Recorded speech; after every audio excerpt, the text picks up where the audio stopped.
உலக வரலாற்றில், இந்திய துணைக்கண்டத்தின் அரசியல் வரலாற்றில் 4.5 லட்சம் வாக்கை வாங்கி 1.1 விழுக்காடு வாக்கை பெற்ற ஒரு அரசியல் இயக்கம் இருந்திருக்காது. ஏதாவது ஒரு கட்சியோடு இணைந்திருக்கும் அல்லது கூட்டணி வைத்து கரைந்திருக்கும். மறுபடியும் நம்பிக்கையோடு தனித்து 2019 4.5 லட்சம் வாக்கு எங்கே, 18 லட்சம் வாக்கு எங்கே?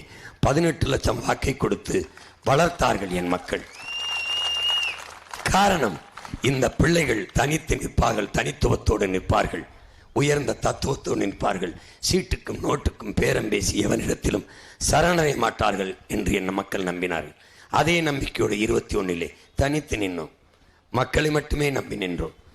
30 லட்சம் வாக்கை கொடுத்து திமுக அதிமுகவை தாண்டி 3வது பெரிய கட்சி நாம் தமிழர் என்ற கட்சி என்று கொண்டாந்து நிறுத்தினார்கள்.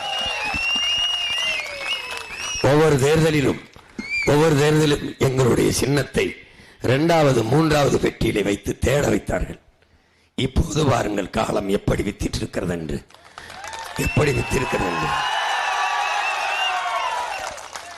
எந்த சின்னத்தை என்னிடத்திலிருந்து எடுத்தார்களோ அதே சின்னத்தை திருப்பி கொடுக்க வைத்து, அதைவிட அதே சின்னத்தை அதில் கூட இருந்தது எவன் என்று தெரியாது என்னையவே சின்னமாக வைத்து என் மக்களிடத்தில் கொடுத்து, எந்த விவசாயி எடுத்தார்களோ அதே விவசாயியை தந்து, இப்போது அங்கீகரிக்கப்பட்ட கட்சி, ரிஜிஸ்டர் பார்ட்டி இல்லை, ரெக்கக்னைஸ்டு பார்ட்டி, ஒரு பொலிட்டிக்கல் ஸ்டேட் பார்ட்டி என்ற உயரத்தை தந்து முதல் பெட்டியிலே முதல் இடத்திலேயே என் விவசாய சின்னத்தை வைக்க வேண்டிய நிலையில் கொண்டாந்து என் மக்கள் வைத்தார்கள். ஏன்?